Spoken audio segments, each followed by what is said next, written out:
É uma alegria muito grande estar aqui para falar um pouquinho hoje sobre os 10 mandamentos, né? Então, falar um pouquinho sobre o decálogo, no momento aonde eu acho que vocês, pela jornada que estão seguindo, talvez já estejam mais amadurecidos, talvez, para alguns conceitos que nós vamos introduzir. Então, eu queria começar com uma leitura bíblica. Então, quem tiver com a sua Bíblia, por favor. Quem tiver com a sua Bíblia, pode até ser essas Bíblias online, assim, no celular. Eu acho, não me lido bem, eu sempre me perco e abro outro programa, mas para quem ainda usa livros, lá em São Mateus, né, o Evangelho segundo São Mateus, nós estamos no capítulo 19, versículos de 16 a 22. Então, estamos em Mateus 16, Mateus 19, versículos de 16 a 22. Ai, uma lousa, que coisa boa. Ai. Vamos lá. Pronto. Vamos lá. Então, nós estamos em Mateus 19, de 16 a 22. Então, quem encontrou, vamos achando por aí. Quem encontrou pode ler bem forte. Acharam aí? É o primeiro evangelho. O evangelho de Mateus é o primeiro evangelho que é lido no ano A da liturgia. Nós estamos terminando o ano C, que é o ano de Lucas. Ano que vem, no calendário litúrgico, né, no advento, já teremos o advento do ano A, o ano do Evangelho de Mateus. Encontramos, você lê para a gente? João Luiz, por favor. O reino é dom e partilha. Um jovem se aproximou e disse a Jesus: Mestre, que devo fazer de bom para possuir a vida eterna? Jesus respondeu: Por que você me pergunta sobre o que é bom? Um só é o bom. Se você quer entrar na vida, guarde os mandamentos. O homem perguntou: Quais mandamentos? Jesus respondeu: Não mate, não cometa adultério, não roube, não levante falso testemunho, honre seu pai e sua mãe e ame o seu próximo como a si mesmo. O jovem disse a Jesus: Tenho observado todas essas coisas. O que ainda me falta fazer? Jesus respondeu: Se você quer ser perfeito, vá, venda tudo que tem, dê o dinheiro aos pobres, e você terá um tesouro no céu. Depois venha e siga-me. Quando ouviu isso, o jovem foi embora cheio de tristeza, porque era muito rico. Muito bem. Pessoal, então, vamos começar a nossa reflexão a partir dessa leitura do Evangelho, e essa é uma leitura que me chama a atenção, porque foi exatamente essa leitura que o Papa Bento XVI, quando esteve no Brasil, no seu discurso aos jovens, foi o tema da sua homilia, né? Então foi muito bonito e muito simbólico quando eu escolhi esse texto para iniciar o encontro de hoje. Bem, a primeira coisa que nós temos que prestar atenção nessa passagem, e isso abre o nosso caminho para a leitura do Decálogo, é a intrínseca relação que existe entre fé e moral. Esse é, talvez, o primeiro e o mais importante elemento antes de nós falarmos do Decálogo. A relação que existe entre o ato de relacionar-se com a revelação e o ato moral das escolhas cotidianas, sociais e da nossa dinâmica pessoal e familiar. Porque hoje impera, e já imperava há um bom tempo, esse não é um problema recente, só é um problema que vem piorando, uma certa dissociação entre aquilo que eu acredito no âmbito privado e aquilo que eu celebro dentro de uma transcendência e aquilo que eu faço nos gestos concretos da vida, no sentido das minhas atividades cotidianas, E esse é um pensamento muito presente na religiosidade e na espiritualidade atual. não é? Ou seja, o que eu tenho uma vida espiritual, uma vida religiosa, então eu vou à missa, mas eu vou também ao templo budista, eu vou também ao grupo espírita, eu faço um certo mercado religioso, e eu componho a minha visão do sagrado a partir desses vários elementos. Só que isso habita quase que numa realidade paralela da vida. E isso não reflete dentro das tomadas de decisões cotidianas nas minhas relações com os meus pais, com os meus colegas de trabalho, com os mais jovens, com os filhos, enfim. Então, percebam que hoje a gente vive no mundo contemporâneo uma dissociação entre esses dois conceitos. Quer dizer, eu posso acreditar no que eu quiser, e hoje a gente tem cada vez mais construtos, né? Experiências de fé mais pálidas. Eu sempre falo, as experiências de fé hoje, elas levam cada vez mais a lágrimas e cada vez menos a calos, né? Ou seja, movimentos de fé, cristãos ou não, onde o que importa é a emoção, no sentido de eu me sentir bem, de eu chorar, de eu ter um encontro místico, né? E essa experiência de fé, ela não se reflete em escolhas morais. E isso nós vemos também dentro da igreja. E nós vemos isso também, inclusive, entre os fiéis e, inclusive, infelizmente, entre alguns membros do sacerdócio. No sentido de que você é católico quando professa a fé, mas na hora da exposição e da vida moral do católico, você rejeita. Na perspectiva, que eu sempre gosto, né, de que Jesus é um amor. Não, isso daqui é tranquilo, porque Jesus é amor. Eu sempre falo que a maior parte das pessoas que usam essa expressão levianamente nunca abriram 4 páginas do Evangelho seguidas, né? Jesus é amor. Jesus é amor. É o amor encarnado. Por isso mesmo é o amor real, cheio das suas pequenas, grandes exigências. Não é isso?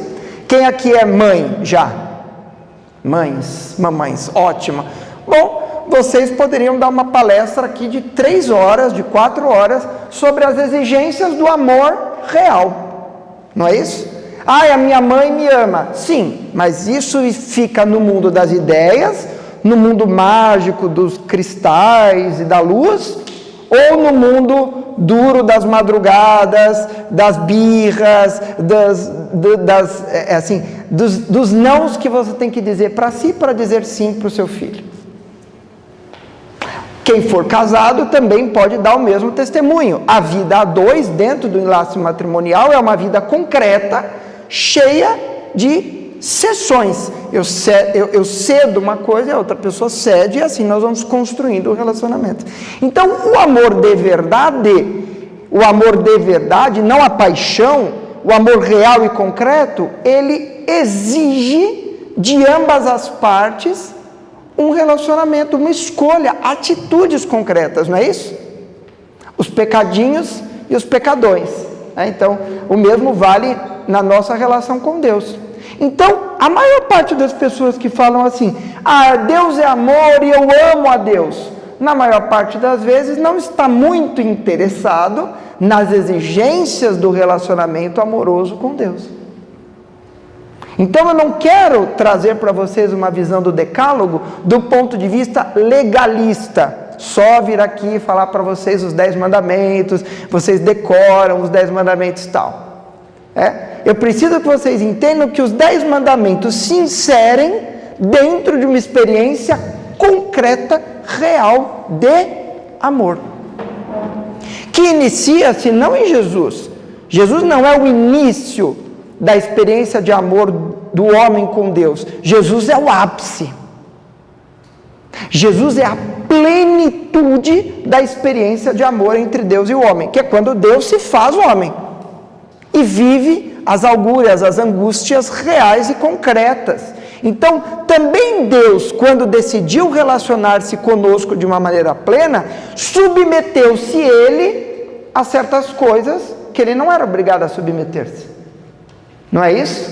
Então, quando a segunda pessoa da Trindade nasce entre nós, Jesus passa a seguir várias regras que talvez para ele fossem desconfortáveis. Já pararam para pensar nisso? Jesus não pode mais estar presente em toda a criação, como ele estava antes. Agora ele está na Palestina, ele tem que andar, ele tem que comer, ele tem que beber água, ele sente sede, ele sente dor. Então, Deus, na sua intimidade do relacionamento conosco, também se impõe certas regras, certos limites, né? Então, ele se limita para estar na nossa limitação e nos convida a um relacionamento amoroso. Portanto, uma fé que extirpa a moral, ela não é uma fé cristã. Um cristianismo que se restringe aos 4 muros da igreja, ele não é um cristianismo de verdade. Da mesma maneira, um cristianismo que apela, que vive da moral e abandona a fé, também vai para o outro extremo herético. Pode virar um partido político, pode virar uma ideologia, né? Pode materializar a experiência do sagrado. Então, o cristianismo, ele está aqui, na metade dessa relação, no meio, no intercâmbio, na conexão dessa relação, entre a fé e a moral. E essa passagem, Jesus é muito claro, né? Então, como o João leu para nós. Talvez essa passagem todos vocês conheçam, né? Um jovem rico e razoavelmente piedoso, não sei bem se ele cumpria todos os mandamentos, porque ele me parece até um pouco culpado, assim, indo ver com Jesus se estava tudo bem com ele, né? Como se ele fosse fazer um check-up meio religioso, espiritual, enfim. Ele chega lá diante de Jesus e fala: mestre, rabi, né? O que eu tenho que fazer para ir para o céu, né? O que eu tenho que fazer para ter a vida, né? E, surpreendentemente, Jesus inicia a declamação de alguns elementos do decálogo, né? Vamos ver quais são, João, por favor? Pega essa passagem para nós. Vamos lá. Quais mandamentos? Isso. Jesus respondeu: não mate. Peraí, só um minutinho. E esses quais mandamentos, o jovem sabia, né? Ele sabia qual era, mas ele está esperando que Jesus dê uma novidade para ele. Vamos lá. Não mate, não cometa adultério, não roube, não levante falso testemunho, honre seu pai e sua mãe e ame seu próximo como a si mesmo. Perfeito. Então, Jesus diz: olha, a salvação, a plenitude do relacionamento com Deus, inicia-se aonde? Na liberdade e na plenitude do amor para com os seus irmãos.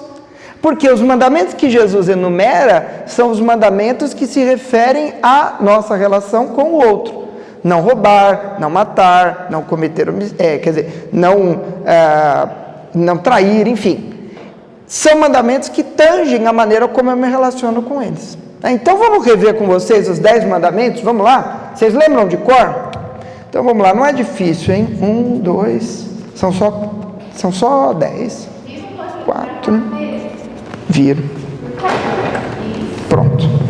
5, 6, 7, 8, 9, 10.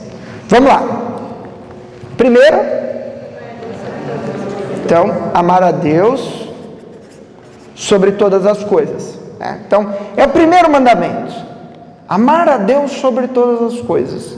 Nós vamos ainda refletir melhor sobre esse conceito, tá? Mas vamos só enumerar. Segundo,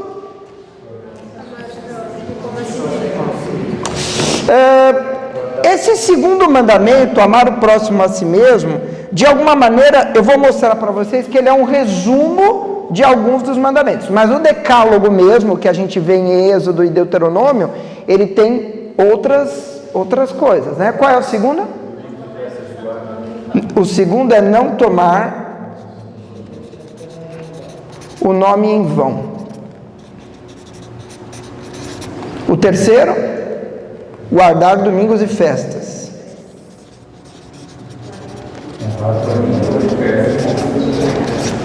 Ok, o quarto. Que mais? Vamos lá. Não matar. O sexto é não pecar contra a castidade.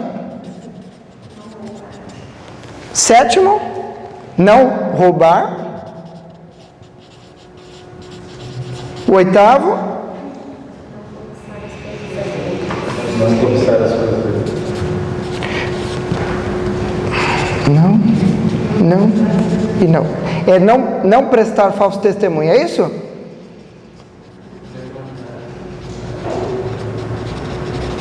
Não cobiçar a mulher do próximo.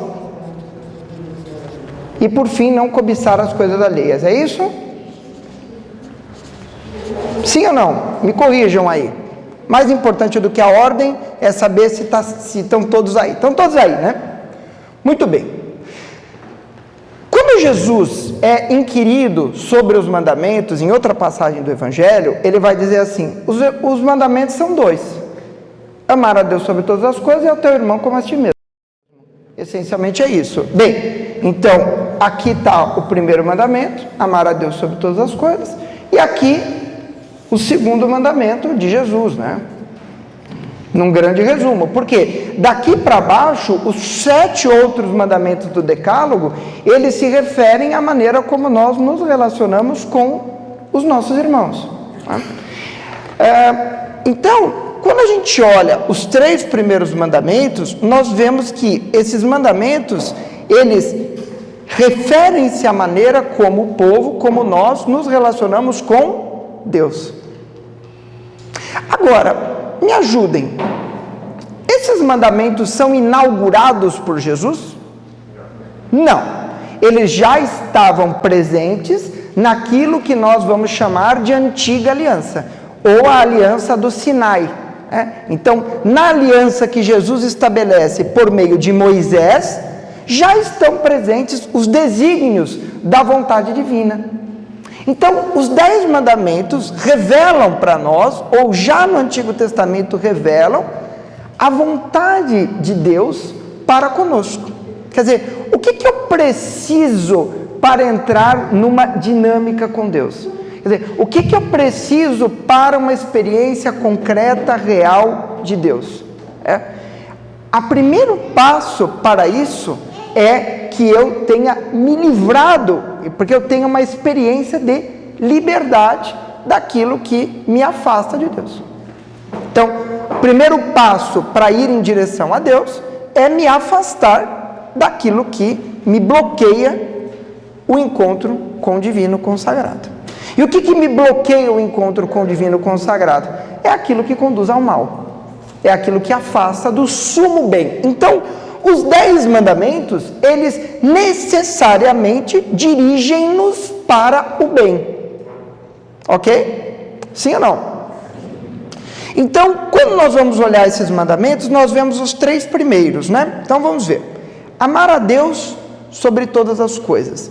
Quando nós lemos a história do povo de Israel, nós vemos que o povo de Israel, e nós lemos isso na nossa Bíblia, era um pouco afeito à idolatria, não é verdade? Vocês já leram aí algumas passagens, você vê que vira e mexe, o povo de Israel dava uma escapada e começava a adorar alguma outra coisa, né? Então, o bezerro de ouro, Baal. Mas por quê? Porque eles eram tontos? Ah, não, eu sou meio tonto assim, estou meio cansado de Deus, eu vou adorar um bezerro de ouro. Não! É porque em alguns momentos era melhor, era mais gostoso, era mais prazeroso, fazia mais sentido, era mais prático, mais recompensador que eu adorasse o bezerro de ouro do que o Deus real. Entendem isso? Só que isso era uma coisa só do povo de Israel, né? A gente não faz mais, não é isso? Mudaram os ídolos, né? Mudaram os ídolos, caríssimos e caríssimas. Então, quais são os novos ídolos, né? Para onde que a gente escapa desse primeiro mandamento? O que eu coloco na minha vida no lugar de Deus? E eu posso por um monte de coisas. Então, essa coisa, amar a Deus sobre todas as coisas, é muito bonita, né? Sim, no sentido, eu amo a Deus sobre todas as coisas. É comigo mesmo. Mas será mesmo? Será mesmo que na hora que a coisa aperta, você ama a Deus sobre todas as coisas mesmo? Ou você troca Deus, coloca outras coisas no lugar de Deus? Será mesmo? E o segundo e o terceiro mandamento, de certa maneira, eles se referem ao primeiro. Por quê? Se eu verdadeiramente amo Deus, se eu verdadeiramente estou em uma intimidade concreta, afetiva e cognitiva com Deus, eu tenho que eu tenho que ter respeito, temor, eu não posso utilizar-me de Deus. O nome para o israelita é uma coisa muito importante, né? Quando a gente vê, por exemplo, a apresentação de Deus a Moisés nas sarsas, vocês já leram essa passagem aqui, eu imagino, que Moisés, né, vai lá, aparece a sarça ardente, e Moisés fala, mas qual é o seu nome, Deus? O que Moisés quer com isso? Quando eu conheço o nome de alguém, eu adquiro sobre esse alguém algum, não é um poder, mas eu adquiro sobre esse alguém alguma influência, não é verdade? Sim ou não? Pega o lugar que você trabalha, por exemplo, a moça da recepção, a moça, você passa assim todo dia, oi e tal. A partir do momento que você dá um nome para aquela pessoa, oi dona Maria, como é que está? Você estabelece uma relação de simetria com ela, onde desaparece o seu cargo e o dela. Vocês estão se dando bom dia. Dona Maria, como vai a senhora, né? Seu Luiz, como vai a senhora? Agora, por que Deus não revela o seu nome a Moisés? Porque ali não é uma relação simétrica. Então, Deus vai dizer para Moisés o quê? Eu sou aquele que sou, né? Que é o bom e velho Yahvé. Ou seja, Moisés, você não pode ter esse grau de conhecimento de mim. Porque nós não somos nem da mesma natureza, cara. Então, quando eu possuo o nome de alguém, eu possuo sobre aquela pessoa um grau de conhecimento, um grau de intimidade. Que Deus não revelou a Moisés, mas que Deus revela plenamente em Jesus. Então, esse é a primeira, talvez a grande primeira novidade da revelação de Cristo. Eu passo a chamar Deus pelo nome, Jesus Cristo. Eu passo a ter um grau de conhecimento de Deus que Moisés nunca nem pensou. Às vezes a gente fala assim, Moisés, Isaías, Abraão, os heróis da fé. Gente, nós temos um acesso à intimidade de Deus que esses caras nunca nem pensaram em ter, né? Vocês lembram, quando vocês leem essas passagens, você vê que há sempre uma teofania, há sempre um mistério ao redor da figura de Deus, né? Deus é muito mais do que as pessoas podem tolerar. E em Jesus, Deus se torna acessível a nós. E após a morte, ressurreição e instalação da sua igreja, ele se torna alimento para nós. Então, nesse sentido, né, quando a gente fala não usar o nome de Deus em vão, não é usar o nome ai Jesus, né? Então assim, eu falei ai Jesus, então é um problema, eu vou para o inferno.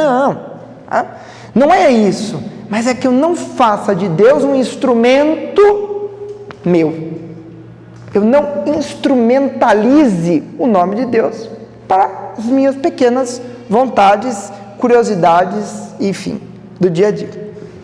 E por fim, guardar domingos e festas, né? O que isso significa, guardar domingos e festas? Em um termo mais amplo, é ter o meu espaço relacional com Deus. Na prática é isso. Eu amo a Deus sobre todas as coisas. Sim, quantas horas do dia você gasta em relacionamento com Deus? Ai, Felipe, se for contar tudo, 15 minutos.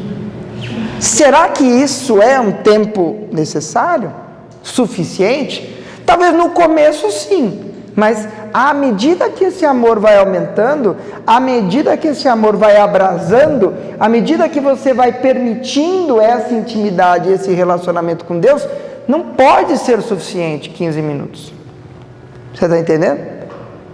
E quando você fala de guardar domingos e festas, né? O que eu estou dizendo? Nós precisamos ter o momento nosso de intimidade, de relacionamento com Deus. E não há maior intimidade com o Senhor, para nós católicos, que a Santa Missa, que se celebra privilegiadamente aos domingos. Então, agora, Felipe, então a regra, olha, eu gosto quando falam isso, né? Então, tem uma regra de que todo domingo, eu adoro isso, os católicos falam, né? Ai, Felipe, eu não vou porque assim, eu não gosto dessa coisa de todo domingo eu tenho uma obrigação, né? Eu vou na igreja quando eu quero. Eu vou na igreja quando eu tenho vontade. Bom, vamos falar de relacionamentos sérios, né? Quem aqui é casado, quem aqui tem filhos. O amor não é feito de vontades, é? Sim ou não? O namoro é, né? Namoro é cheio de vontade. Vamos ao shopping? Não, hoje eu não quero ir. Tá bom, minha florzinha, meu amor, meu sonho, né? Eu quero ir ao shopping. Eu não vou, então eu vou sem você. E ela vai, né? Não é isso? Então percebam que conforme o amor se aprofunda, ele passa a depender necessariamente de certas regras. Isso não nos prende, isso nos liberta. Uma religião sem regras não nos leva a canto algum. Então, assim, eu vejo muitas vezes hoje algumas expressões de espiritualidade, de religiosidade, que são incapazes de nos levar a qualquer tipo de espiritualidade realmente madura, porque não tem regra. Tem uma história muito bacana. Santa Teresa d'Ávila conta a história dela, né, nos seus escritos autobiográficos, que Jesus revelou a ela de que um dos momentos que ela fez a oração mais sublime, mais profunda, mais intensa de intimidade com ele, foi um dia que ela chegou na capela para orar, totalmente sem vontade de orar. Mas ela é uma irmã carmelita, as carmelitas têm lá suas regras em relação à vida de oração. E ela estava tão cheio de rezar, que ela ficou na capela contando os tijolos da parede. Ela ficou lá contando os tijolos, mas ela estava lá. Ela não estava incendiada, incendeia a minha alma, aquele chororô, aí passa o Santíssimo, o nego cai, aleluia, aquela... Não, ela estava na capela contando os tijolos, mas ela estava ali contra a vontade dela. A oração que eu faço contra a minha vontade, ela é muito mais poderosa do que a oração que eu faço em meio a lágrimas, que eu faço no prazer emocional de estar perto de Deus. Vocês entendem isso? Porque quando eu estou emocionado, quando eu estou cantando, quando eu estou chorando, eu estou tendo imediatamente um prazer sensual, entre aspas, da experiência religiosa. Só que São João da Cruz vai nos ensinar, na sua obra, que eu recomendo a todos, é uma obra dura, mas ele vai dizer que não é isso o mais importante. A oração mais profunda é aquela que é feita quando eu não quero, porque aí eu venci a vontade. O meu amor é tão grande que eu vou, mesmo sem eu querer. Vocês entendem? Sim? Perfeito. É igual almoço na sogra, essencialmente, né? Fala assim, eu preciso conter as piadas que hoje minha esposa está aqui. Vou mudar o repertório, desculpa. Mas entendam, é isso, né? Vou usar um outro exemplo sem sogras. Por exemplo, Chesterton, numa das suas passagens mais brilhantes de um livro chamado Ortodoxia, cuja leitura eu recomendo, né? E é um livro, e foi um dos dias assim, foi um dos dias que eu mais vi que eu casei certo, assim, a gente estava à beira da piscina, olhando, assim, aí eu olhei para o lado, aí minha esposa estava lendo Ortodoxia do Chesterton, cara, eu acertei muito, assim, pouca gente faz isso, né? É um autor muito profundo, e numa das suas reflexões, o Chesterton escreve o seguinte: imagine dois prédios, um prédio e a cobertura do prédio, um desses prédios tem grade e outro prédio não tem grade. E você leva um conjunto de crianças para brincar nos dois prédios. Em qual prédio as crianças brincam com mais liberdade? No que tem grade. Mas e a grade? Ora, a grade não é uma prisão, essas crianças são presas. Mas elas estão livres, porque as grades colocaram elas dentro de um espaço de experiência da brincadeira, onde elas não caem do prédio. Então entendam que nem sempre o amor, ele é, por natureza, algo sem regras, muito menos o amor a Deus. Então Deus nos cerca com os 10 mandamentos, para nos dar a base de onde a gente começa a nossa vida de intimidade com Ele. Por isso que Jesus fala para o jovem, primeira coisa, cumpra os 10 mandamentos. Já cumpriu? Começa por aí. Então, para nós, católicos, que estamos em níveis diferentes de intimidade com Deus, a nossa intimidade começa no cumprimento dos 10 mandamentos. Ou seja, na ruptura com o pecado mortal. Certo? Então é a partir do momento que eu decido, olha, o que não está nas letrinhas não é para mim. É aqui que começa a vida espiritual do católico. Não é yalalabá, yalá, yalabá, né? Nem pode ser, e rezar em vozes também, em línguas, faz parte. Mas não é o começo. Né? Eu sempre falo que essas experiências religiosas, de qualquer forma, emocionais, elas são a cobertura do bolo, mas ninguém vive da cobertura do bolo. Não dura muito. Não dura muito. Sempre falava para o Luiz, lembra dessa história, né? Há alguns anos atrás, a gente começou aqui nessa turma um grupo de pastoral de rua, né? Que hoje, graças a Deus, segue aí o seu caminho. E foi muito legal, porque um monte de gente falou, eu quero. Finalmente nós vamos fazer o bem para as pessoas, vamos sair, vamos parar de ficar aqui só falando de Deus, rezando com a vela, nós vamos agora ajudar as pessoas, vamos dar de comer, nós vamos fazer o bem. E aí a primeira pastoral de rua foram umas 30 pessoas, maravilhoso, tinha gente a sobrar. Pois é, olha, sobrava gente, faltava morador de rua. Foi uma coisa assustadora. Nós ocupamos a praça, não é verdade?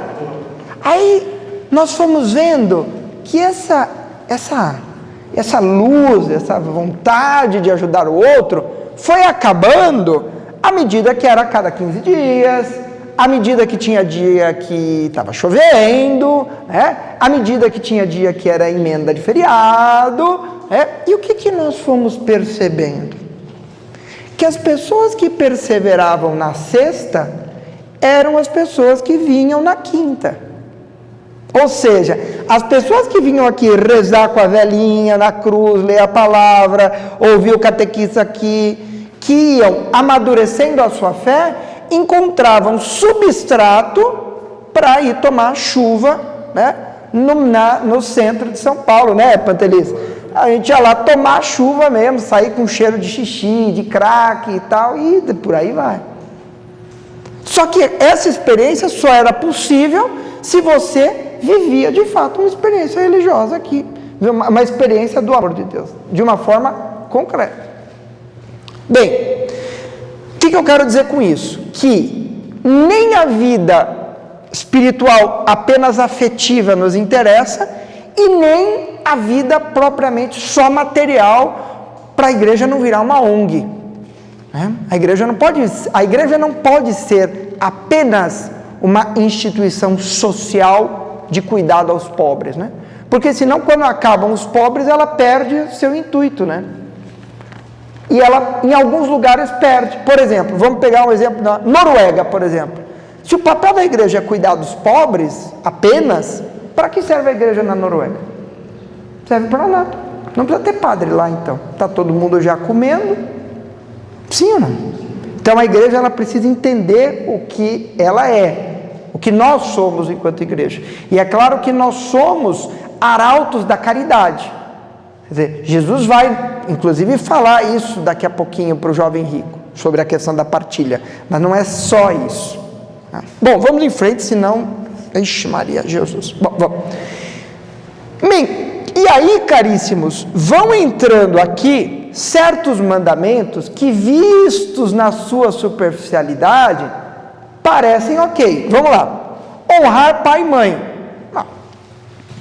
Honrar pai e mãe, para a maior parte de nós, está mais ou menos ok, né? Mas... será que nós vivemos numa sociedade onde a figura do pai e a figura da mãe são prestigiadas? Eu tenho a impressão que não.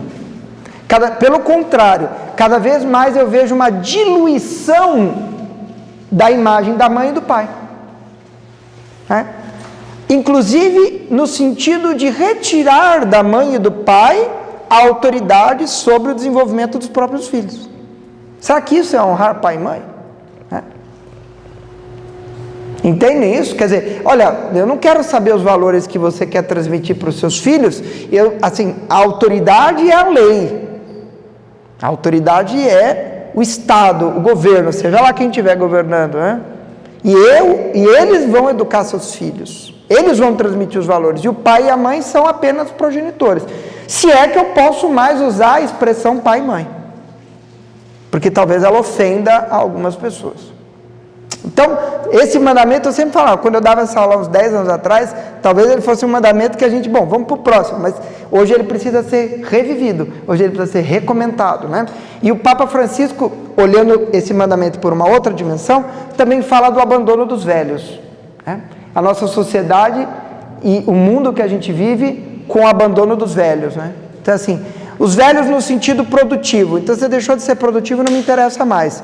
Pai e mãe é um estorvo, né? Então, nesse sentido, é algo que a gente tem que recuperar. Oi? Runides-me, fala. Eu tenho uma dúvida com relação a esse mandamento que me soa um pouco delicado até de questionar isso, né? Mas o que significa conceitualmente para o filho honrar pai e mãe? Perfeito. Honra aqui, a gente tem que tomar o cuidado que não é honra no sentido oriental, no sentido de você dar ao seu pai e à sua mãe orgulho, né? Porque a palavra honra, principalmente no Oriente, está relacionada ao orgulho. Então, você termina um doutorado, você honra a sua família, você tem um bom casamento, você honra, quer dizer, aqui a questão do honrar é no sentido do respeito e cuidado, né? Então, é uma dupla dimensão. De alguma maneira assim, respeite o papel do pai e da mãe dentro da estrutura da família e de você como filho, né? Então, assim, honrar é, ao mesmo tempo, obedecer, mas também na fragilidade cuidar. Então, honrar aqui vem no sentido assim, de viver a intensidade do amor entre os pais e os filhos.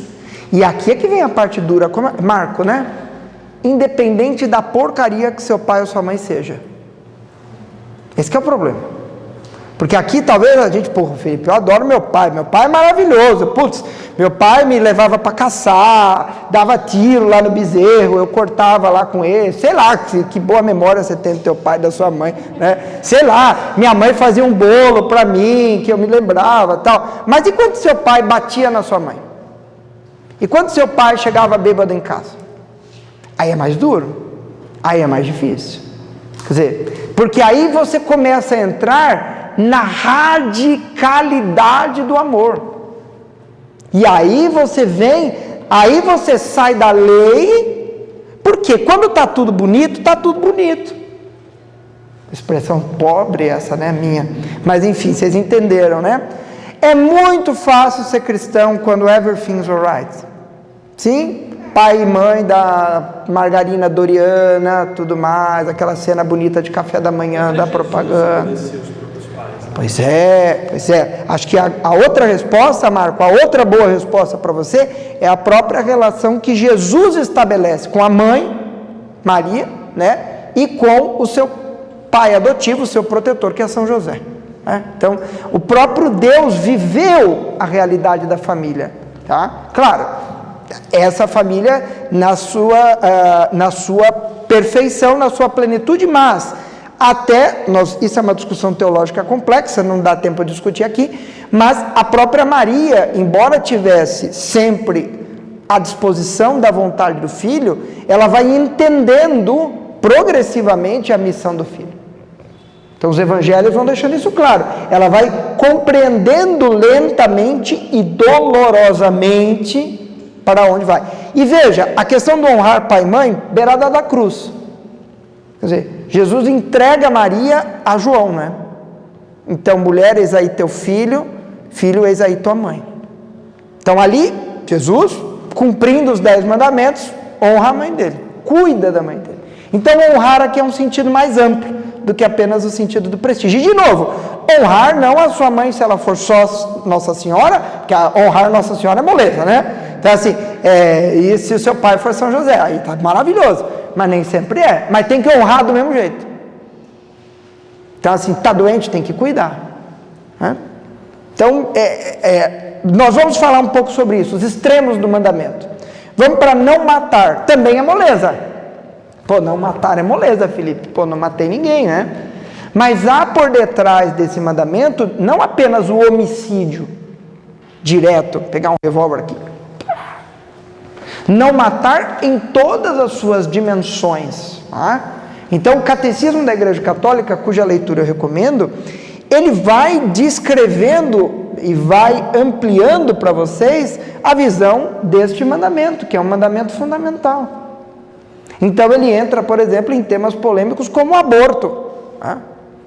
Por que a igreja nunca... Esses dias um colega médico falou, Felipe, mas a sua igreja, né? Sempre falando, a sua igreja, foi minha prima, minha não tem condição de ser minha, não tem a menor condição de ter uma igreja. A sua igreja, ela nunca vai mudar essa visão sobre o aborto. Eu falei, mas é óbvio que não, porque senão os mandamentos passam a ser 9. Então tem que mudar a Bíblia. Tem que falar, olha, agora não é mais 10, é 9, porque a gente vai dar uma matadinha nas crianças, porque incomoda um pouco, quando ela nasce sem a gente querer. Sim? E de novo eu volto para a radicalidade do amor. É muito de boa ser contra o aborto quando o bebê nasce naquele planejamento de 5 anos, né? Então, tem um apartamento, tem o quarto do nenê, o nenê nasce na Promatro, o nenê nasce no Einstein, aquela coisa maravilhosa. É mais difícil quando é um bebê vítima de uma relação que não foi desejada. É bem mais difícil, sim, você falar da questão do aborto nos seus extremos, né? Nos seus extremos da pobreza, nos seus extremos da violência, nos seus extremos da infância. É bem mais difícil, mas a gente não pode abandonar o princípio.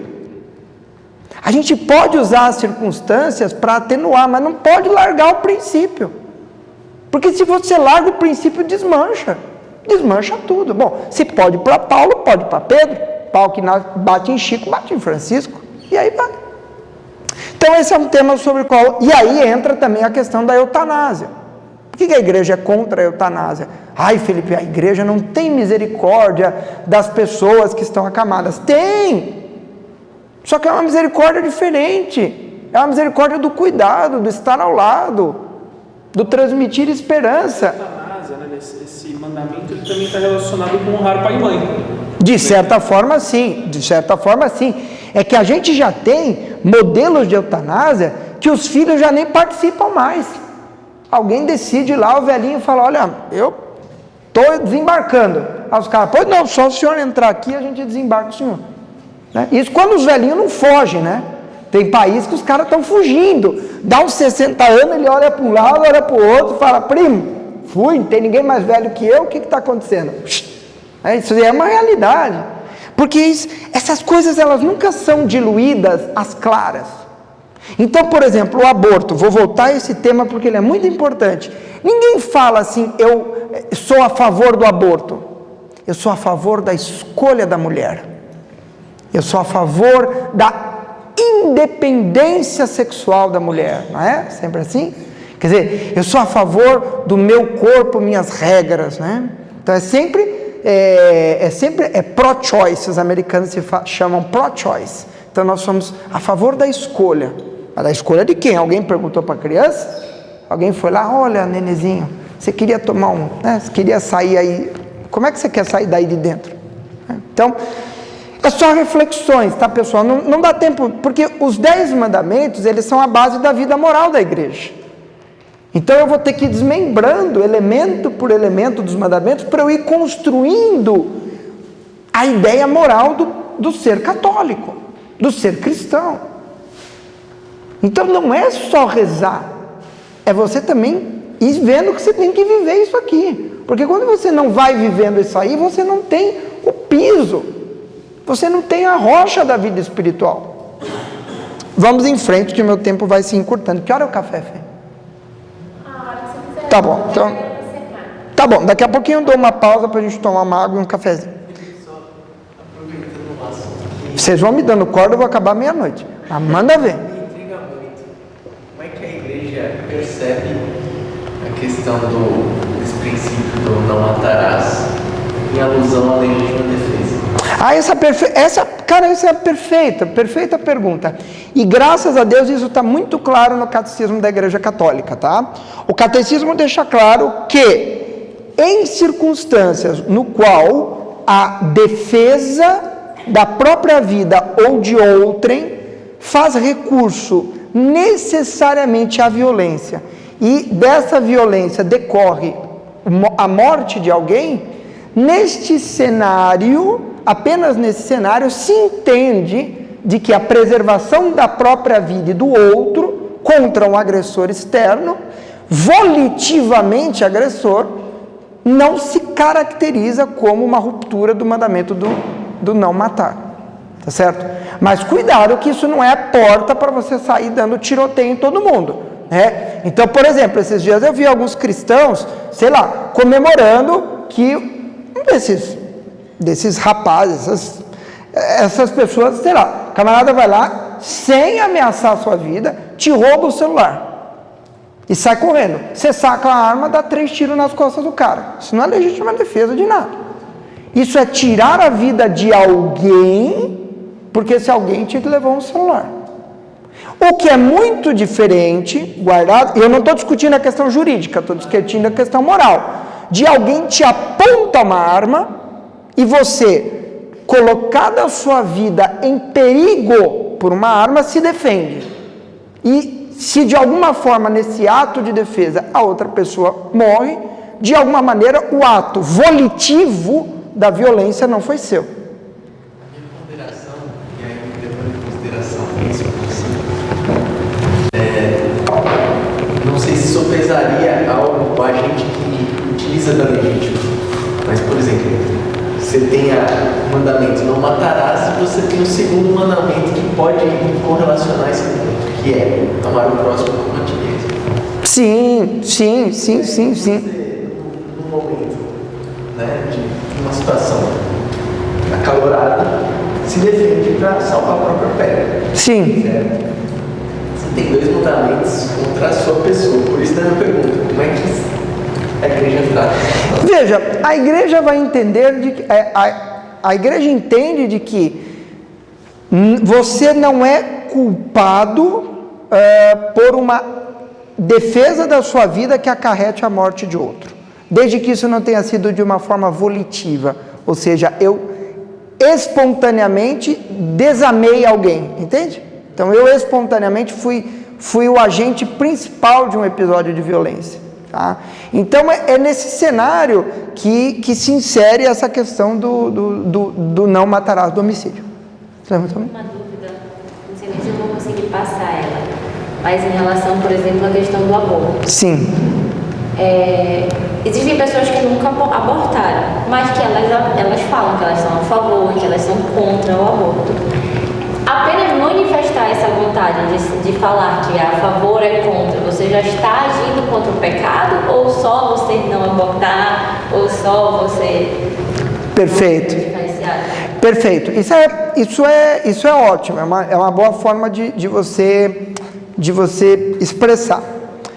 Aqui entra, digamos assim, entra num campo mais cinzento da moral. Mas, veja, quando você claramente, ou quando você decididamente, eu gosto muito dessa palavra chamada volição, quer dizer, volitivamente, ou seja, esclarecido e com vontade, ou seja, eu li sobre o assunto, eu entendi que o zigoto é a fonte da vida, é onde nasce lá a primeira célula e tal. Eu entendi todos esses argumentos e eu decido espontaneamente defender uma cultura ou defender um ato pecaminoso de alguma forma, embora eu não esteja num pecado mortal propriamente pelo ato de abortar, porque abortar é um pecado mortal, né? Nos afasta definitivamente da nossa relação com Deus. Vontade, né? Sim. De novo, trazida, todo pecado mortal pressupõe volição. Ou seja, um pecado só é mortal quando ele é tomado com clareza, vontade e gravidade. Eu quero, eu sei, e eu não tenho circunstâncias que me atenuam esse ato decisório. E é matéria grave, é claro. Então, assim, às vezes a gente volitivamente deixa a toalha em cima da cama. Isso não é um pecado mortal no casamento. É quase, mas, enfim. Mas em relação a isso, nós poderíamos dizer que talvez você esteja contribuindo para que outras pessoas caiam nesse pecado e, de uma maneira geral, a pessoa que defende o aborto, ela está manifestando um pecado contra o amor ao próximo. Principalmente o nenê. Não só o nenê, mas também a mãe. Então, quando eu defendo que as pessoas podem tirar os bebês de dentro da barriga, eu estou num ato de franco desamor para com o bebê que está lá dentro. E esse é o nome, bebê. Né? Porque quando é o nosso, tem nome, sobrenome, cor, madrasta, padrasto, mãe, pai, vô e vó, logo que todo mundo descobre. Não é isso ou não? Deu positivo o exame e já começa. Ah, é Clara, é Antônio, é Pedro. Ah, avisa a fulana que virou vó. Já é na hora. É ou não? Tanto que às vezes, quando ocorre infelizmente um aborto espontâneo, a família toda se entristece. Ou não? Sim. Agora, quando é do outro, ou quando não me interessa, aí é um feto. Aí não é um ser humano ainda, não nasceu. Você entende? Então, a radicalidade do amor exige de nós a compreensão do ser humano de uma forma mais profunda. E eu vou dizer a vocês, não tem parte mais difícil da vida cristã do que ir condicionando a nossa vida à moral da igreja. Mudando um pouquinho, mas ainda nesse tópico, e o suicídio? Pois é, veja só, o suicídio, de novo, como ato volitivo, ou seja, eu sei que o suicídio é um atentado contra o 5º mandamento, eu sei que eu estou pecando contra a minha própria vida, eu sei que eu estou negando o maior dom que Deus me deu, eu sei que eu estou renunciando à relação de amor com Deus, eu sei tudo isso, e eu tomo a decisão franca e clara de tirar a minha vida, isso é um pecado mortal, infelizmente. Isso de proteger esse dom, né? Acho que entra na legítima defesa também. De certa maneira. Amar o próximo, sendo que... De um alto amor. Agora, o problema não, a questão moral do suicídio, como é seu nome? Carol, a questão moral do suicídio, não tem problema. A questão moral do suicídio, ela é muito complexa, porque é muito raro que o suicídio seja um ato moral volitivo completo. Que o suicida possua entendimento, clareza e decisão completa sobre o seu ato. Né? A gente pode dizer que tem uma certa clareza. Como? Países orientais. Acho que existem circunstâncias onde a pessoa realmente ela abandona a sua vida. Agora, nós temos que lembrar que a nossa justiça, a nossa capacidade de circunstanciar o pecado, ela é muito mais limitada do que a capacidade de Deus de circunstanciar o pecado. Então, às vezes, por exemplo, a gente olha para uma situação moral inadequada com um olhar julgativo, mas abrindo seus condicionantes. Os condicionantes de Deus são muito mais amplos, mas a justiça dele também é muito maior. Então, nós temos que tomar um pouco de cuidado para nós não acreditarmos nem num Deus severo demais, o triângulo com o olho, que fica olhando assim os meus pequenos pecadilhos e pecaduchos, e também não posso imaginar aquele Deus paz e amor Rastafari, né? Nem tranquilo, aqui o céu, a porta é larga, vocês vão entrar. Não é isso que Jesus nos ensina. Sobre essa questão do suicídio, só completando, uma vez eu assisti uma palestra, até com o pessoal que o suicídio também a gente tem que entender que às vezes a pessoa está numa situação, como você disse, que ela está numa dor tão grande, que ela não vê outra forma. E Deus sabe, né, das circunstâncias que levam aquela pessoa. Isso, perfeito. É isso que eu quero dizer, pessoal. o cristão, ele sempre condena o pecado, nunca o pecador. Para o pecado, a verdade. Para o pecador, a misericórdia. Ok? Então, assim, às vezes eu vejo alguns cristãos com ódio, com raiva, babando, rosnando para o outro ser humano, né? Não. Eu vou sempre pregar que o aborto é uma coisa moralmente má, errada, e de que quem cometeu esse ato deveria encontrar-se diante da verdade e se arrepender. É isso que acontece nas pessoas, nos pecadores diante de Jesus. Se vocês lerem o Evangelho, é isso que acontece. Jesus não chega pregando assim, de uma maneira agressiva, violenta a verdade. A pessoa se aproxima de Jesus, ela interage com Jesus, de repente ela, pum, se ajoelha. Porque aí Bento XVI usa essa expressão, a verdade se convence por si só. Então a gente não precisa ser violento na nossa expressão da verdade. A gente pode ser firme, convicto, mas não violento. Porque a verdade se ilumina a si só, né? Em todos os temas, não só da fé, mas também da moral. Vamos lá, que o tempo é o nosso inimigo. Vamos lá. Não pecar contra a castidade. Esse dá um encontro só, né? Porque esse é a coisa mais dura do mundo na nossa sociedade altamente sexualizada, altamente consumista, altamente materialista, aonde o corpo humano é um produto. Né? Então a gente vive numa realidade moral, ou amoral, ou imoral, aonde o corpo do ser humano é um produto, que portanto está sujeito às regras do mercado, às regras sociais, e não às regras da fé, da moral cristã. Né? Então, eu queria primeiro sugerir a leitura da Teologia do Corpo, de São João Paulo II. Né? São João Paulo II tem um compêndio dos seus ensinamentos chamado A Teologia do Corpo. É um livro que foi editado pela editora Eclesi, belíssimo, aonde São João Paulo II nos fala sobre o valor da vida humana. Quando nós pregamos a castidade, nós não estamos apenas pregando a virgindade ou a ausência de sexo. Não é disso que se trata. Mas nós estamos pregando o valor do ser humano na sua integridade. Não só na sua integridade espiritual, mas na sua integridade corporal. Quando a noiva e o noivo guardam-se uns para o outro, né? O que eu estou fazendo? Eu estou dizendo, olha, eu te respeito tanto, para mim é algo você é tão precioso, é tão valioso, que eu não quero correr o risco nenhum de usar você. Você entende?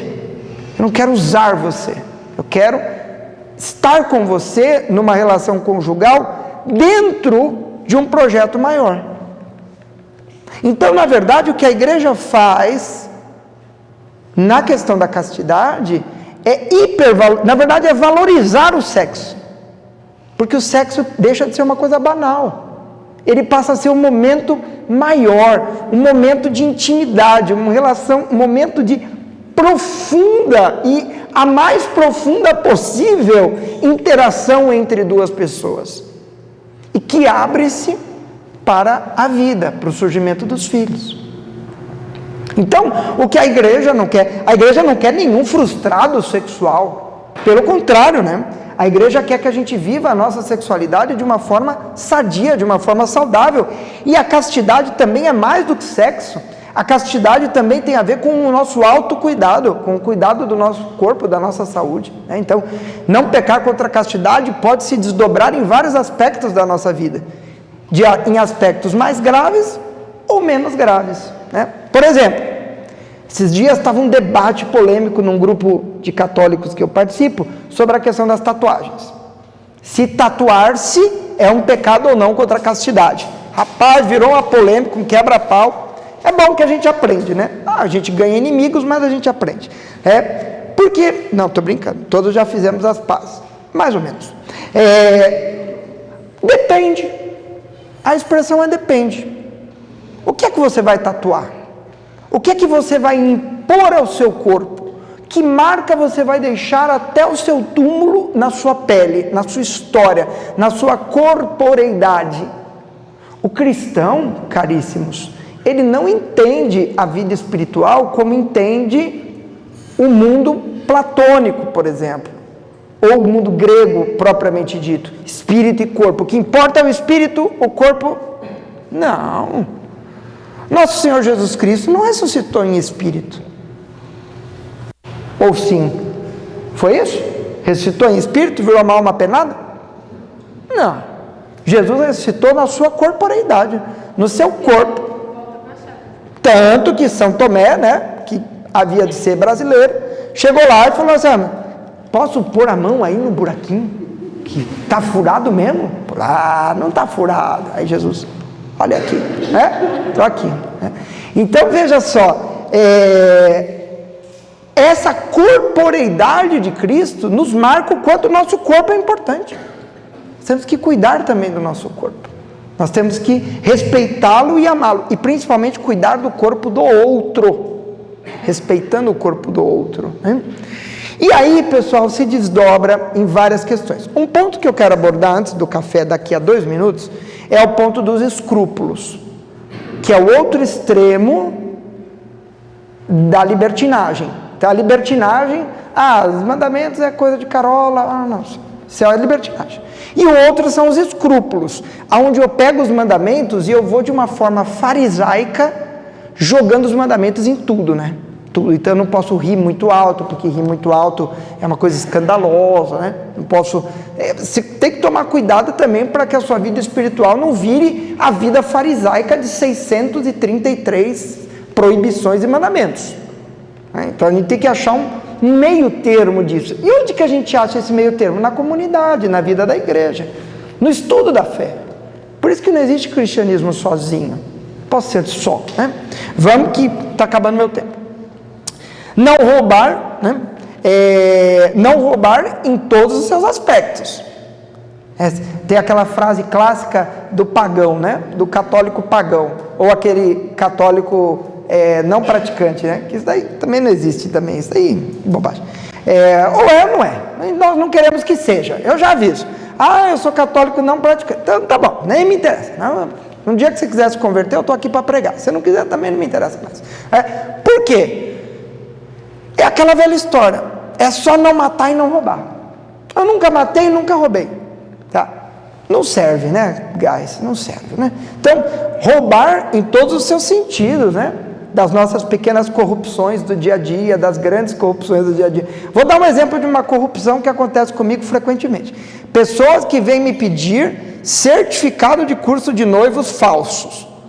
É um cúmulo, é um absurdo isso. E eu não sei, a pessoa vem em mim, cara, você é da igreja, né? Sim. Você dá curso lá, né? Sim. Eu já sei que vem coisa, eu já fico esperto, né? Então, eu vou casar, eu não faço certificado falso de curso de noivos.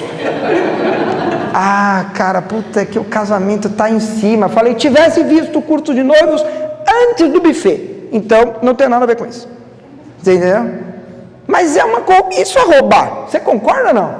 A pequena, grande corrupção. A questão do trabalho entra onde? Como é? Aquelas coisinhas do trabalho, do tipo atrasar porque ficou enrolando. Pois é, eu tenho que lembrar que eu posso roubar não só o dinheiro dos outros, eu posso roubar o tempo dos outros, eu posso roubar a atenção dos outros, eu posso roubar uma série de coisas, mas o tempo é curto para a gente abrir muito esse guarda-chuva.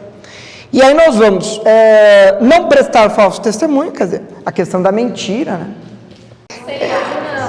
Então, a questão do não prestar falso testemunho, né? Então, no sentido da mentira, né? Não é só o testemunho diante de alguém, do juiz e tal, é a questão da mentira. A mentira, ela corrompe as relações, né? Porque ela rompe os vínculos de caridade. A mentira, ela rompe os vínculos de caridade. O que não precisa se converter numa sinceridade cruel, né? Então, às vezes você vai pregar isso daqui, as pessoas falam, Felipe, então, quando aquela minha colega de trabalho chega com aquele cabelo estranho, eu tenho que chutar, né? Não emita a sua opinião, né? Guarde para você. E aí, o que você achou do meu cabelo?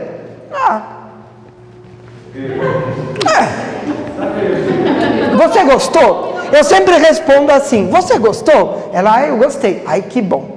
Né? Deus abençoe. É isso? Né? Então, eu sempre respondo assim, você gostou? Gostei. Ai, que bom. Então, é isso aí, né? É igual criança feia, né? É um horror, né? Nasce, olha meu neto, como é bonito. Aí você olha e fala, nossa, meu Deus do céu, como é comprido, né?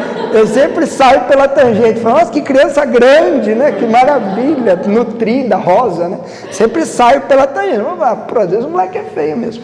Mas enfim, tem gente, né? O padre Léo, de querida memória, falecido, ele sempre falava que ele tinha dó de duas pessoas, né? Pessoa feia e pessoa que não tem fé, né? Sempre falava isso, padre Léo, lembrava com carinho. Bom, enfim, só brincadeiras à parte. E aqui vem a questão da cobiça. A gente às vezes acha que o pecado ele é sempre uma ação. Jesus nos ensina que não. O pecado pode ser uma vontade. O pecado pode ser um descontrole interno das minhas pulsões. Então, os mandamentos vai dizer que eu não posso nem cobiçar o que é do outro. Nem a mulher, nem as coisas.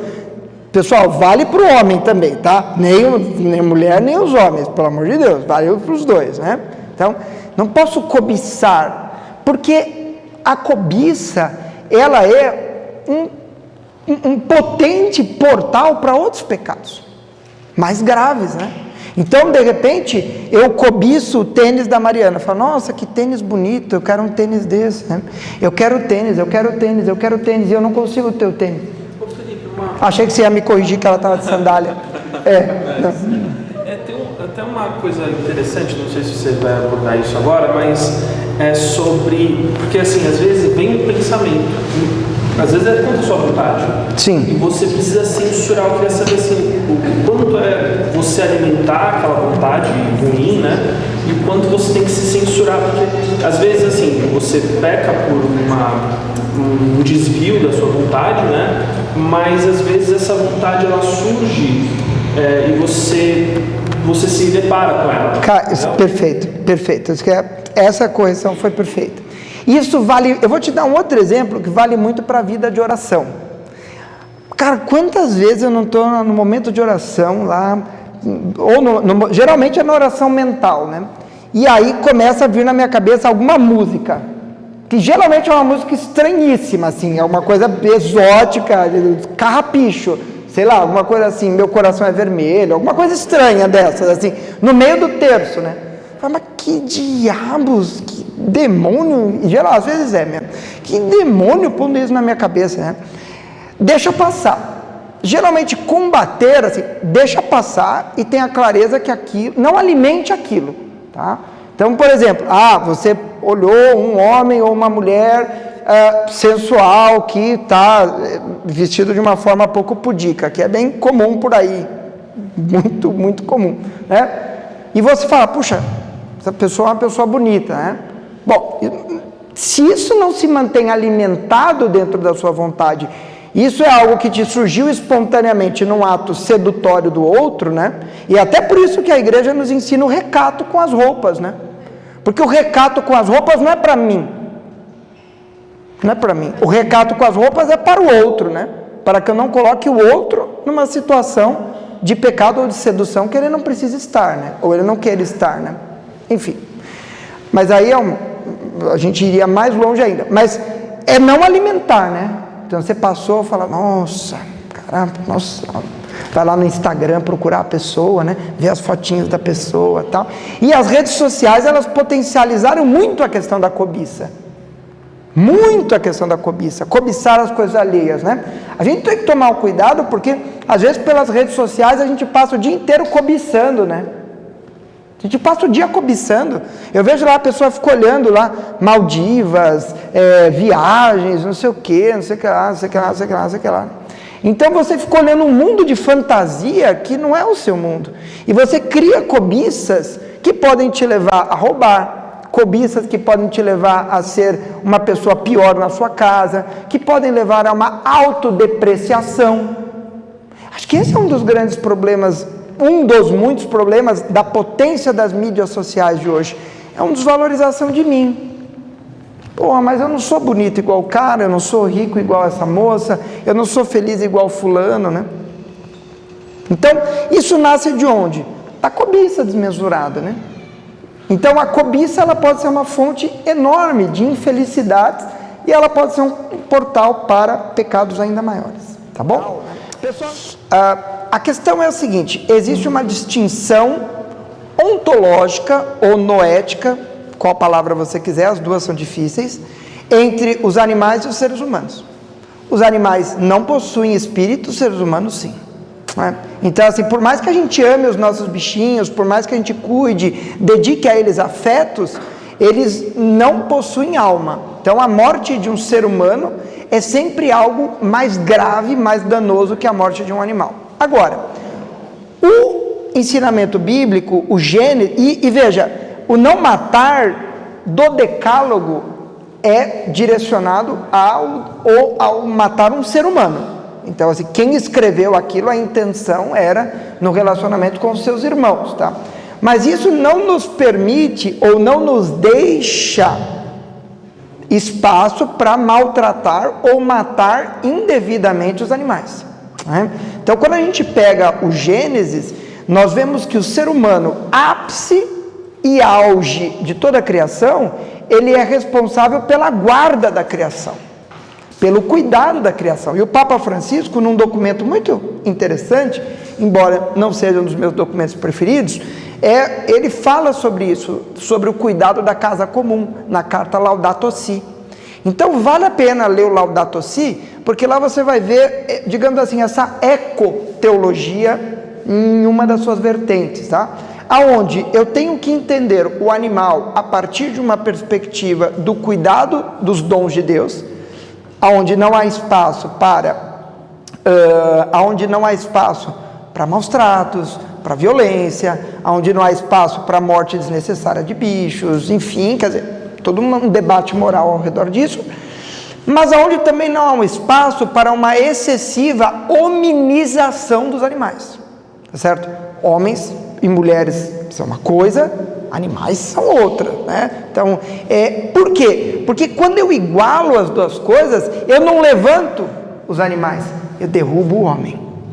Então, se o homem e a mulher, eles são colocados na mesma dimensão dos animais, né? Eu perco a característica que nos separa deles, que é o espírito, né? Então, assim, os animais não são livres, né? Eles não dispõem da liberdade e da vontade, que são características próprias do espírito, né? A inteligência e vontade, né? Mas a tua resposta, a tua pergunta não é fácil de responder. Diante do decálogo, eu não sei se há argumentos para nós debatermos a eutanásia de animais. Ao meu ver, não, porque o decálogo não tem essa preocupação na sua essência, tá? Mas acho que existem desdobramentos morais sobre o cuidado geral dos bichos e em que contexto essa eutanásia ocorre, sabe? Mas acho que isso é um debate mais amplo e mais em tons de cinza, tá? E até onde eu saiba também não tem nenhum pronunciamento muito claro do magistério sobre isso, tá bom? Bom, vamos em frente. Quando a gente lê essa passagem, como é que ela continua? O João estava lendo para nós. Vamos lá, João. Depois dessa... já tinha guardado a Bíblia, hein? Vamos lá.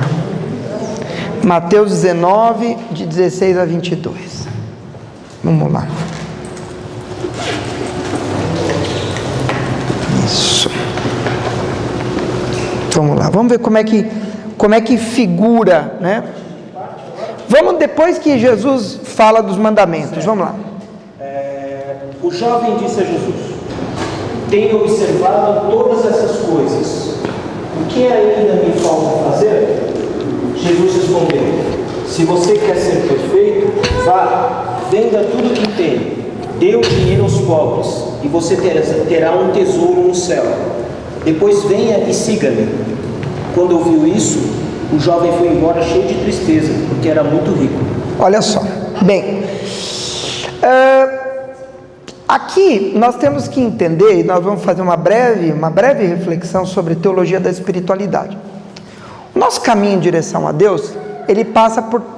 O nosso caminho da perfeição, da santidade, quando eu decido ser santo, são 3 estágios, segundo o padre Garrigou Lagrange, que é um dos caras mais importantes contemporâneos na teologia mística. O primeiro momento é a via purgativa, ou seja, o primeiro passo rumo à santidade é o caminho de me livrar dos pecados. Claro que eu não consigo me livrar 100% dos pecados, é óbvio, mas pelo menos me livrar dos pecados mortais, quer dizer, eu entrar dentro do mundo minimamente moral da experiência cristã. Então, assim, o primeiro momento é uma via purgativa, me livrar do pecado grosseiro, me livrar do pecado mortal, do pecado que me afasta de Deus. Então, eu colocar a minha vida dentro dessas 4 linhas aqui. Bom, e vocês vão perceber que o sacramento da reconciliação, que vocês vão estudar no próximo encontro, ele nos ajuda nesse processo, nessa via purgativa. O segundo momento é o momento que nós chamamos da via iluminativa, é onde eu, livre do excesso de preocupação sobre pecar ou não, porque eu já cultivei tantas virtudes que o pecado passa a ser uma coisa que me incomoda, mas não está no coração da minha vida espiritual. Quer dizer, a minha vida espiritual já passou por essa etapa, é como um maternal, como aprender a ler. Quer dizer, eu já aprendi a escapar das armadilhas mais grosseiras do pecado. E aí eu entro na fase iluminativa da vida espiritual, que é quando eu não tenho mais a preocupação grosseira do pecado e eu refino a minha experiência em uma união, em um caminho onde a minha alma vai se aproximando de Deus, quer dizer, com orações mais fervorosas, aonde eu deixo de ter uma vida apenas moral exterior, mas eu passo a ter uma vida proativa. Então não é só não matar, mas é promover a vida. Não é só não roubar, mas é partilhar o que eu tenho. Não é só amar a Deus, mas ensinar o amor de Deus. Quer dizer, eu começo a sair do não para o sim, de uma vida de negações apenas, mas agora uma vida de afirmações, e uma vida que vai desenvolvendo minha interioridade rumo a virtudes. E por fim, nós, quando atingimos a santidade, chegamos a o que o padre Lagrange vai chamar de caminho unitivo, que é quando eu estou tão imensamente imerso no amor de Deus, que eu me uno a Deus, que eu já não consigo mais me perceber longe do amor de Deus, e o amor de Deus concretamente passa a ser a coisa mais importante da minha vida. Esse é o caminho final da santidade. Você pode seguir essas 3 etapas, ou quem quiser estudar as moradas interiores de Santa Teresa d'Ávila é a mesma coisa, só que ela divide em 7 pedaços, Uma jornada em 7 etapas. Eu prefiro organizar dessas 3 formas. Primeiro, você se livrar do pecado grosseiro. Segundo, você seguir um caminho iluminativo, quer dizer, iluminando de uma maneira positiva a sua vida dentro do amor a Deus. E por fim, a via unitiva, que é quando eu vou me desapegando de uma forma radical da minha materialidade, uma forma radical das coisas da terra, e me unindo cada vez mais profundamente a Deus. É aí que chegam os santos, é aí que chega Santa Teresinha, é aí que chega Francisco de Assis, é aí que chega Padre Pio e tantos outros santos, ao ponto de dar a vida pelos irmãos, enfim. Então, essas são as etapas da santidade. A maior parte dos católicos morre no caminho purgativo. O cara ainda fica lá brigando, batendo os braços para um lado e para o outro, tentando escapar de não roubar, ou de não furtar, ou de não mentir. Então, eu espero e desejo que nós aqui hoje, consigamos ir saindo desse beabá da vida cristã. Então, assim, esse beabá do dia a dia, desses pecados mais grosseiros, e a nossa vida espiritual ir progredindo em direção à santidade, progredindo em direção ao encontro interior, pessoal, afirmativo com Deus. E é isso que Jesus cobra do jovem rico. Fala, tá bom, cumpriu os 10 mandamentos, fechou a primeira etapa da sua vida espiritual, perfeito. agora eu quero que você se una a mim. Quero que você se agregue a mim, que você me siga, que você tenha a liberdade que eu tenho, que você seja um comigo. E para isso, não se trata aqui, meus amigos, de uma defesa da pobreza. Olha, então ser rico é uma coisa ruim. Não é isso essa passagem, mas é sobre o apego. Jesus toca na ferida do coração daquele jovem. Fala assim: larga, dá tudo que você tem para os pobres e vem comigo. Você está pronto para isso? Ele não estava. Ele não estava. Quer dizer, ele não conseguiu sair daqui.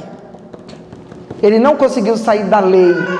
É isso que Paulo chama da vida no Espírito, fora da lei. Quer dizer, ele não consegue sair para além disso, de uma vida regrada, de uma vida que é movida pelo Espírito Santo em direção a Jesus.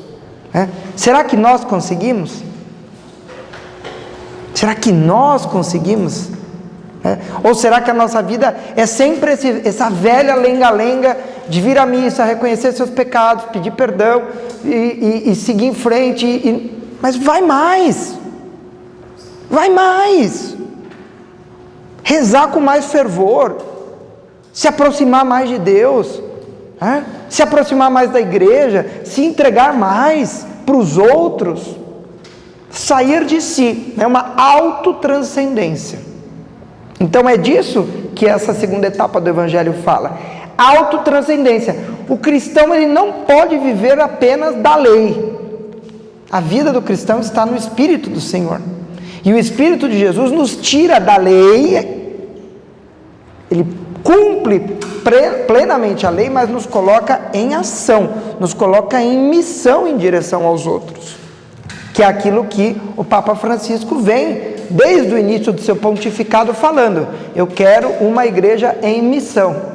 E o que é uma igreja em missão? É uma igreja que se deixa dirigir pelo Espírito Santo em direção ao outro, e em conexão e intimidade com Deus. Então, os 10 mandamentos, pessoal, é o beabá. Os 10 mandamentos é a parede de tijolo. Não posso dizer que eu amo a Deus, que eu quero ir para o céu, que eu quero ser santo, e eu roubo o meu colega de trabalho, eu minto para minha esposa e para o meu esposo, eu deixo os domingos e festas para o churrasco e não para a igreja. Quer dizer, enfim, todas as outras circunstâncias, eu tenho que ir.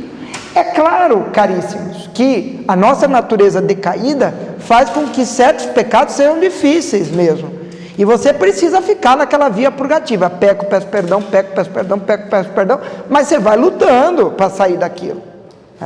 Então não pode ficar atolado, fica girando a roda naquela mesma lama, Quando você acha que você já se livrou de tudo, aí Deus vai lá e fala: não, peraí, tem mais isso aqui. Aí a gente mostra outras coisas, que você precisa. É isso, e você vai percebendo, estudando a história dos santos, como a vida dessas pessoas vai se transformando conforme elas vão mergulhando, se imergindo no amor de Deus. Então, os 10 mandamentos, meus amigos, eles formam como que o código base, o pilar do caminho em direção à santidade, que é o caminho que todos nós temos que trilhar. Então, a nossa vocação é sermos santos, santificarmos a nossa vida, santificar a vida do outro.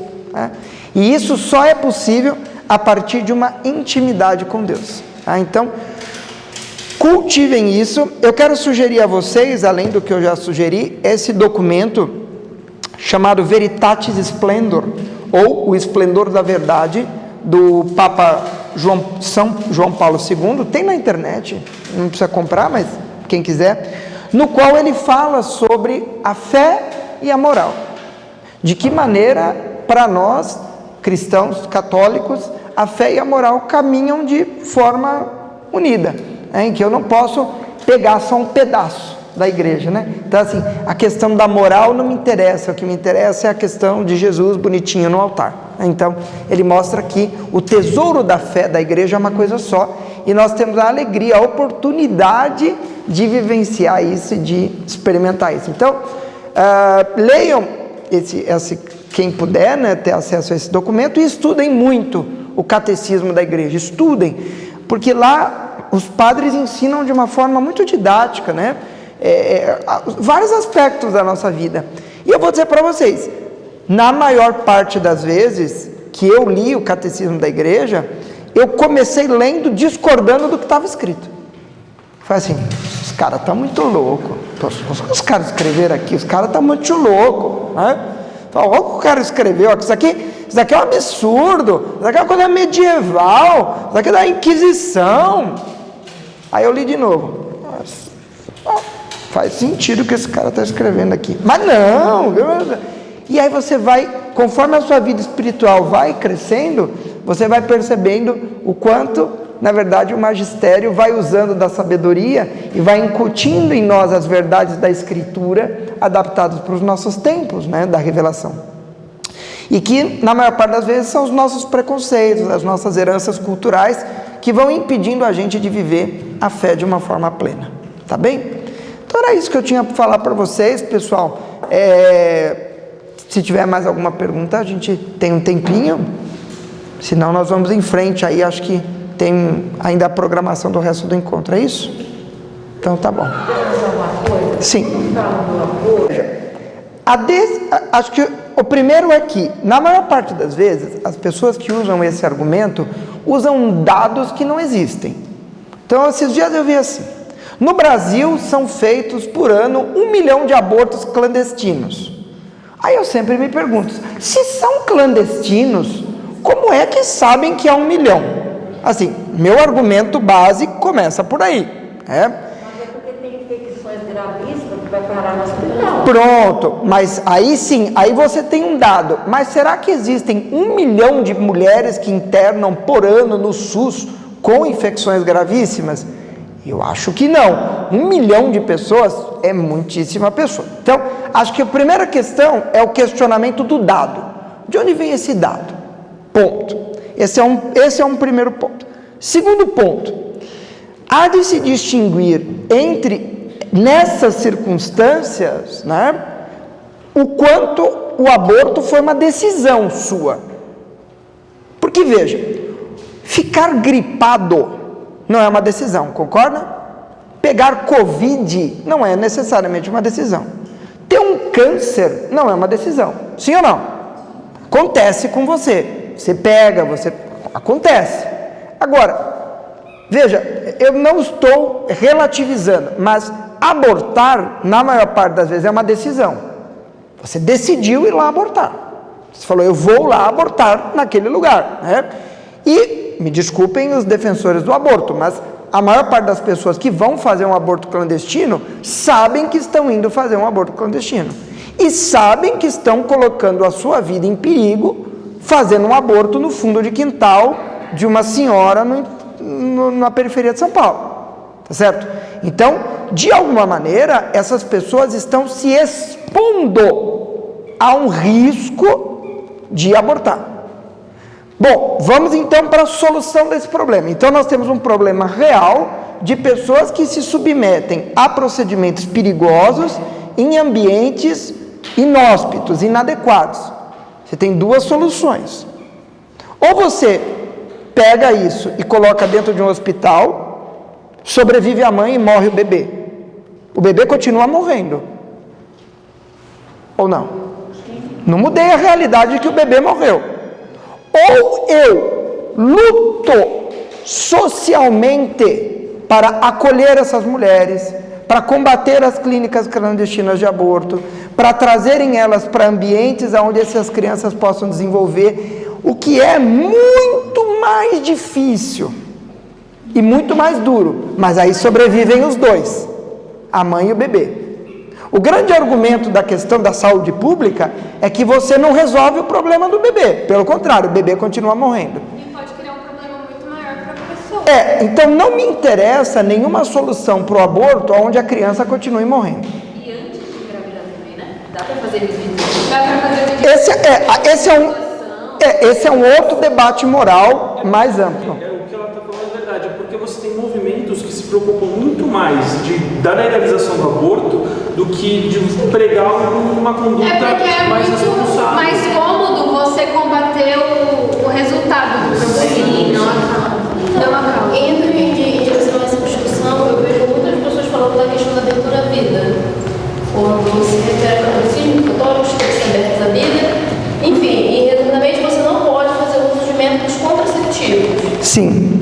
Então você acaba entrando num ponto delicado, porque aí eu não sou a favor do aborto, mas discutindo isso antes do aborto, como você vai fazer métodos. Eu não quero que a criança sequer seja concebida. Então eu também não vou poder falar para a pessoa, use camisinha. Então a gente Isso. Muito bom, muito bom. Vamos lá. Peraí, não. É isso, não, mas a maior parte dos católicos acham que isso é contrassensual. Vamos aos fatos. Todo monumento moral da igreja, ele cresce como um conjunto. Pensando também no sentido de que nem todo mundo é católico, né? Isso, exato.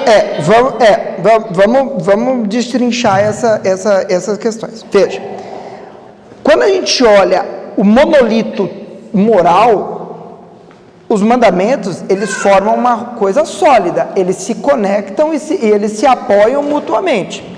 Então, a questão da anticoncepção e da questão do aborto, ela tem que ser entendida dentro do que ensina o conjunto moral da igreja. Então, no que ensina a moral da igreja, a menina e o menino casam virgens. E entregam-se mutuamente no matrimônio com um duplo sentido do sexo, um caráter unitivo e um caráter procriativo. Então, esses dois caráteres, unitivo e procriativo, eles estão intimamente conectados, né? Pô, Felipe, então a igreja vai dizer que você tem que ter 1 milhão de filhos? Não. A igreja vai dizer que quando você não quiser ter filhos, você seja continente. Ah, Felipe, como é que é isso? Então veja, a gente vai olhando o pano moral da coisa e a gente vai percebendo os nuances, né? Então, num casal que casa virgem, num casal que os filhos fazem parte de uma abertura à vida e que a ideia, porque veja, a questão da anticoncepcional e da camisinha não está tanto no objeto em si. Então, por exemplo, não é a questão do objeto em si, mas é a questão da ideologia por trás. Quantos e quantos casais católicos casam e não têm filhos? Só que, assista ao seu filme de casamento de novo. Veja as coisas que vocês prometeram no altar. Tem uma hora que você promete isso. Estão dispostos a receber e criar os filhos que Deus vos enviar? Sim, estamos. E que casamento católico porcaria é esse que não tem filho? E aí o problema não é o anticoncepcional, é a ideologia antinatalista por trás de tudo. Eu não vou ter filho porque atrapalha. Só que a vocação do matrimônio cristão passa pelos filhos, tá certo? Acho que é um debate mais amplo, é um debate muito complexo essa questão da anticoncepção, eu entendo, principalmente para as mulheres, e acho que a gente pode até ter um fórum para discutir isso. Pois é, eu penso no questão de que, eu sou contra o aborto, mas ao mesmo tempo eu não dou outra opção para mim, aquela colega, dando bem. Pois é, aí você entra num outro capítulo da teologia moral, que é a discussão do mal menor. Qual é o mal menor? O mal menor é a anticoncepção contra o aborto, só que a ideologia é a mesma. A ideologia, no fundo, a ideologia da anticoncepção é a mesma do aborto, que o filho atrapalha, que o filho estraga os planos, que o filho impede a prosperidade. E nós estamos vendo culturas inteiras desaparecerem por causa disso. A Europa é um exemplo. Você tem alguns países da Europa que vão desaparecer.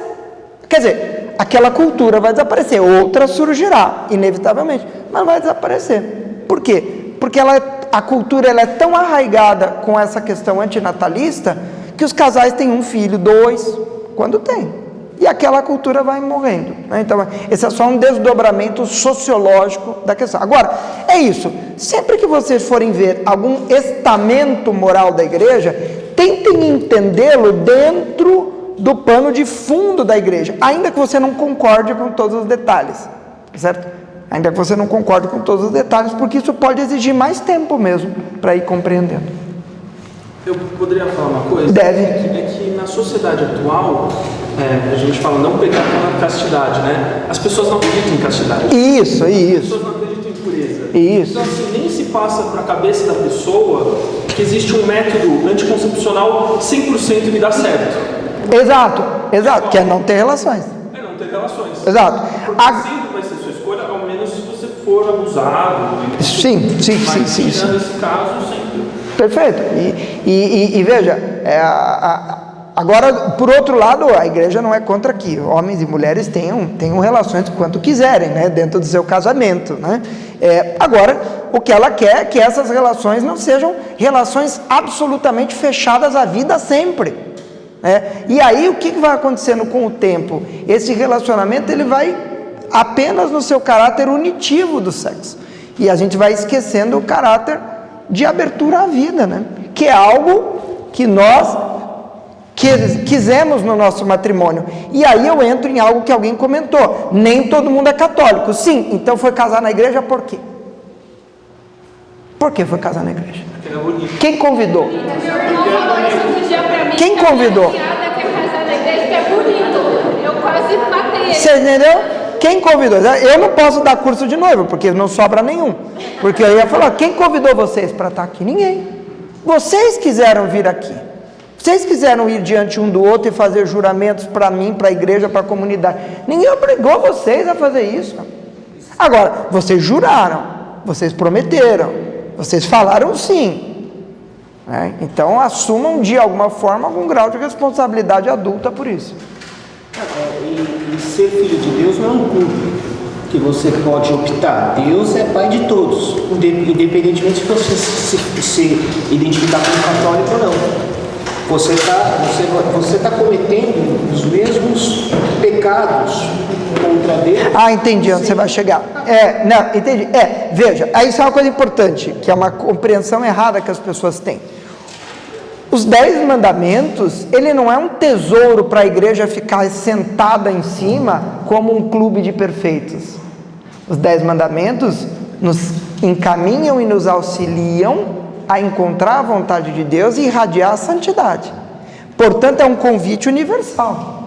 Tanto que, mesmo numa cultura absurdamente secularizada como a nossa, onde Deus foi afastado de todos os cenários de debate, nós ainda somos contra a morte, né?